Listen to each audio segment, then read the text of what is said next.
सभी के लिए जय जिनेंद्र। आज हम जानने वाले हैं आखिर श्रुत पंचमी पर्व क्यों मनाया जाता है। हम हर बार सुनते हैं श्रुत पंचमी पर्व आ रहा है, तो ये क्यों मना रहे हैं। जैसे हमने जाना था अक्षय तृतीया, अक्षय तृतीया क्यों मनाते हैं उसका भी कोई रीजन था। वैसे ही आज श्रुत पंचमी आ रही है, तो श्रुत पंचमी पर्व के बारे में जानते हैं कि आखिर श्रुत पंचमी पर्व क्यों मनाते हैं। तो आइए एक छोटी सी कहानी के माध्यम से हम इसको समझते हैं। जब महावीर स्वामी भगवान को केवल ज्ञान हुआ, तो केवल ज्ञान में जब उन्होंने समोसरण में अपनी दिव्य ध्वनि के माध्यम से सभी जीवों के लिए धन्य किया, ज्ञान प्राप्त कराया, और साथ ही गौतम गणधर को भी धन्य किया और उनके लिए भी ज्ञान प्राप्त कराया। ज्ञान उन्होंने दिया, केवल ज्ञान के माध्यम से गौतम गणधर ने ज्ञान को ग्रहण किया। गौतम गणधर के बाद भी और गणधर हुए, तो उन्होंने भी ज्ञान को धीरे धीरे से ग्रहण किया। कुछ कम होता गया, क्योंकि समय के प्रभाव के कारण थोड़ा सा कम भी हो सकता है। तो जैसे जैसे थोड़ा थोड़ा सा ज्ञान गौतम गणधर के बाद और दूसरे केवली के लिए हुआ, उन्होंने जाना समझा। फिर उसके बाद और भी आचार्य हुए। आचार्यों का क्रम में जब जैसे ही ध्यान यह ज्ञान की बातें चली, जो ज्ञान महावीर स्वामी के समूषण में बताया गया था, उस ज्ञान के माध्यम से, केवल ज्ञान के माध्यम से जो ज्ञान बताया गया था, वह ज्ञान बढ़ करके और आगे पहुंचा। समय आया आचार्य धरसेन स्वामी जी का। चूंकि धरसेन स्वामी जी हुए, आचार्य बहुत बड़े ज्ञानी महाराज थे, बहुत ज्ञान था। परंतु अब जब धीरे धीरे उन्होंने विचार किया कि महावीर भगवान के समूषण में अधिक ज्ञान था, गणधर स्वामी ने और जो ज्ञान दिया था वह धीरे धीरे क्या हो रहा है, कुछ कुछ कम होता जा रहा है। ऐसे तो समय के प्रभाव से आगे चल के यह ज्ञान ऐसा ना हो कि यदि मात्र बोलने से ही इस ज्ञान को रखा जाएगा तो यह ज्ञान खत्म हो जाएगा। आगे बढ़ते बढ़ते किसी के पास इस ज्ञान के बारे में कोई जानकारी नहीं होगी। तो उस ज्ञान के क्रम को आगे बढ़ाने के लिए उन्होंने विचार किया कि आखिर क्या करना चाहिए। उन्होंने अपने 2 शिष्य को सुनिश्चित किया। धरसेन स्वामी जी ने अपने 2 शिष्य निश्चित किए।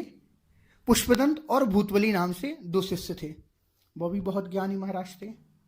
उन्होंने उनको निश्चित किया और उन्होंने उनसे कहा कि आपके लिए मैं 2 मंत्र दे रहा हूं, इसकी सिद्धि कीजिए। उन्होंने अपने शिष्यों के लिए 2 मंत्र दिए, दोनों अलग अलग मंत्र दिए। उन्होंने जाकर के एक जगह बैठ करके ध्यान किया, सिद्धि की उसकी। उस सिद्धि के प्रभाव से उस मंत्र में कुछ त्रुटि होगी, या फिर एक में मंत्र में कुछ शब्द ज्यादा, एक में कम था। इस वजह से दोनों को एक एक देवी प्रकट होती है ध्यान के माध्यम से। एक की आंख कम रह जाती है, एक के दांत अधिक हो जाते हैं, अर्थात बाहर निकल आते हैं।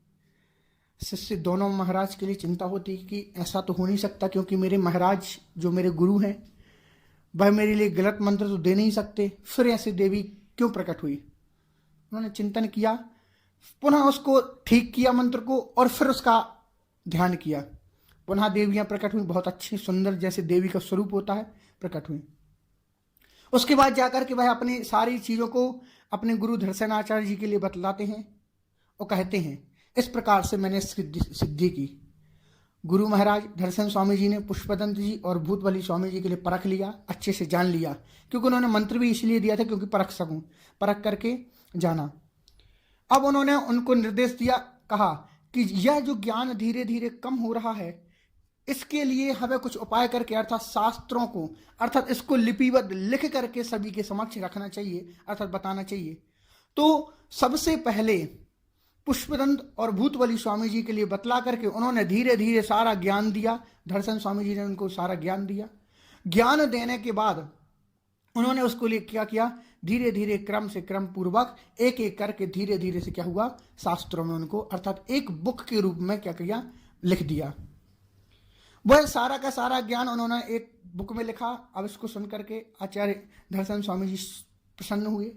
अब जिस दिन इस ज्ञान के, इस बुक के लिए, पुस्तक के लिए, अर्थात शास्त्र के लिए जब लिखा गया था, क्योंकि पहले बुक नहीं चलती थी, पत्तों पर इत्यादियों पर लिखा जाता था, तो जब ये कंप्लीट हुआ, पूरा लिखा गया, उनको जितना ज्ञान दिया था उन्होंने जब लिपिबद्ध कर दिया, लिख दिया, तो वह दिन था कौन सा, पंचमी का।